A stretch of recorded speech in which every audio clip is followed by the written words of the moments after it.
When I was a teenager, I went through this phase where I was a free-spirited neo-hippie. And during that time, I was a part of a bunch of online groups that were looking to start their own, communes in the Canadian wilderness. It was something inspired by living off the land, living in a society that reflected our values, and pursuing spiritual enlightenment and whatnot. We even had our own forums and would regularly visit various places on the web to find new recruits and talk about living off the grid. I was invested and even learned plant identification, herbalism, and sustainable farming practices in order to contribute to the group. They would even call me the group's apothecary. The fantasy was nice, but in reflection, it was also incredibly cringy. It made me feel like I was valuable, but I'm not sure if any of us were sincere. And in reflection, I knew I really wasn't. It was like playing make-believe.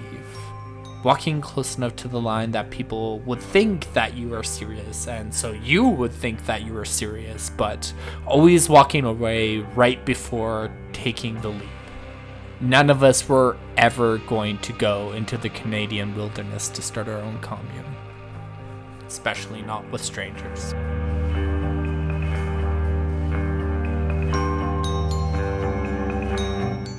I was the youngest of the group, 17 I believe, but there were others similar to my age. One person who I remember quite fondly was a kid who just turned 18. We can say his name is Daniel. He just found a full-time job working at this shitty company where he was making little to nothing. He just moved out of his parents' home and was doing everything he could to make do with as little as he had. He and I were close. Little young schmucks. Idealistic and naive. I would tell him about the plants that I was growing, and he would tell me about the hikes that he would go on. One of the details that I remember quite clearly is that he would always take off his shoes as soon as he got into the woods and walk barefoot the entire time. I don't know why that sticks in my mind. I love to hear him talk about finding these places in the middle of nowhere, barefoot, walking, and just meditating in a natural space. He loved to feel the ground beneath his feet, and felt like shoes were barriers that society built to disconnect us from nature. The sentiment was sweet. A part of me felt like a fraud. I was just an artsy kid who thought that if I read enough books, maybe I would be able to survive in the wilderness. Youth has a way of making you feel immortal. God, I had so many books about living off the land, seeking your spiritual truth, or rejecting modernity. I swear. I'm not sure if I even read most of them. Sometimes it felt like I spent more time reading between the lines, dreaming of the possibility of escape. I was an artsy kid. I loved to draw, explore new ideas, find new shapes, or create strange things.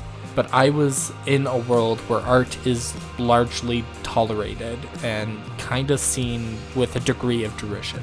Art is only good if it can also be a commodity. I think what I felt back then is what I feel now. Only I didn't have the language to talk about it.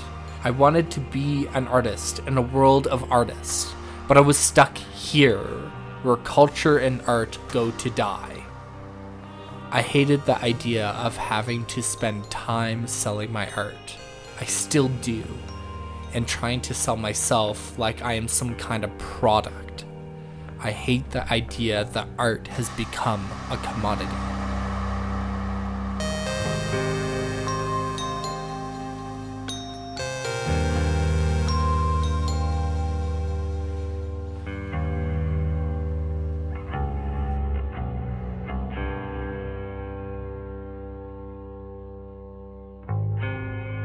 I think the idea of escape provided me with relief from that pressure and misery.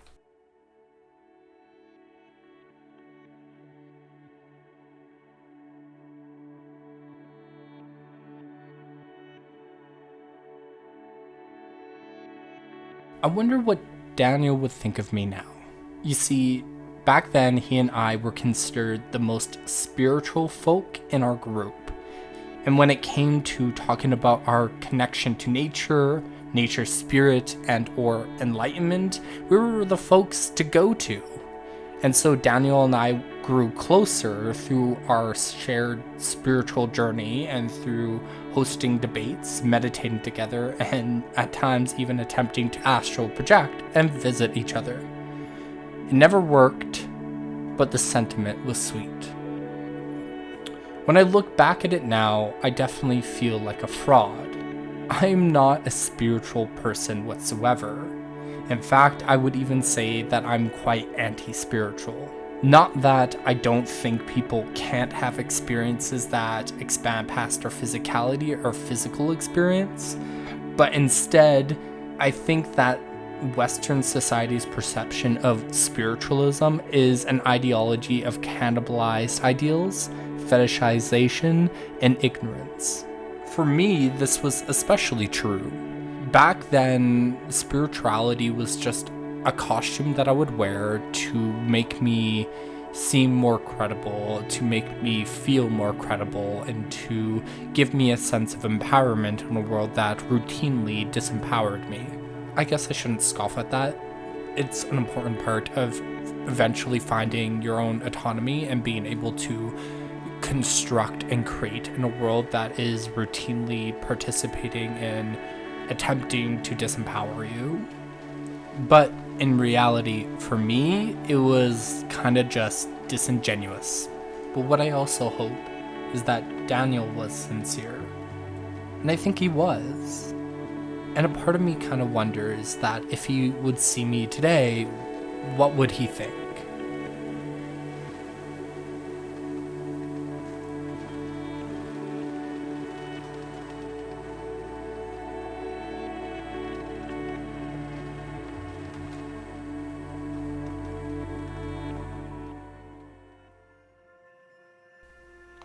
It took me a long time to eventually figure out my relationship to the world around me, the kind of person that I am, the ways that I speak, and what is important to me.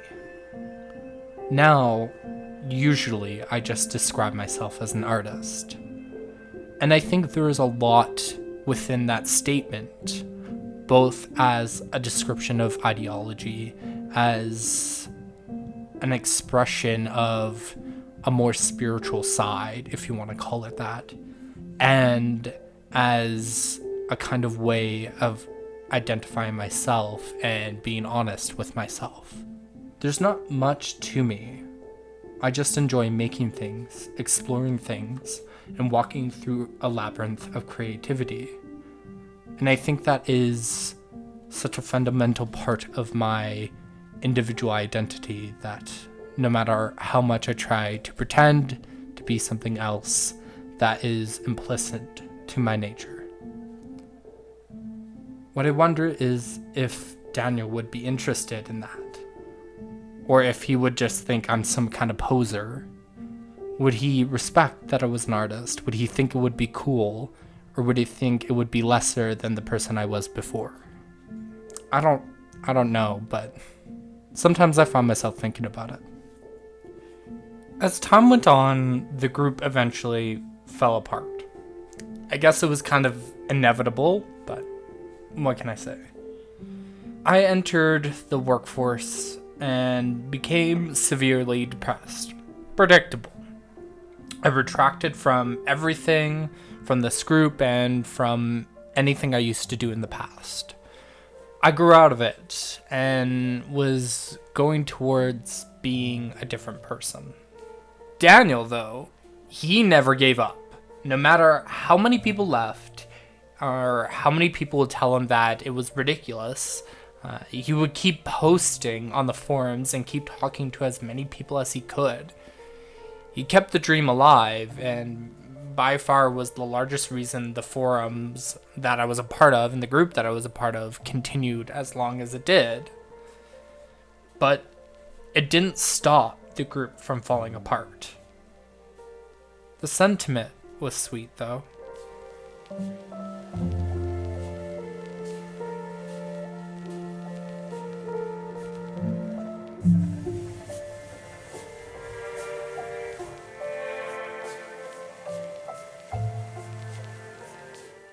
I still remember him saying that he would do anything to keep the dream alive, that anything was better than being stuck in this system. It took 3 months from that point for the group to fully fall apart. The forums were shut down, everyone stopped talking to each other entirely, and the fantasy was over. Everyone, even Daniel, knew it. It was a year later that I would receive an email from Daniel. He mentioned that he missed me and was wondering what I was getting up to. I told him that I was going to art school and that I was going to be an artist. He told me that I always was a dreamer. He asked if I still think about escaping and going off-grid. I told him that I could only have one dream at a time, otherwise I might end up losing my head in the clouds. I always felt like a fraud. I can present myself as this smiling, effervescent personality who can fit in everywhere, but it's just an act. This wasn't the first time I wore some facade and attempted to be something I never was. Though, I think there is some sincerity behind the artist that I am.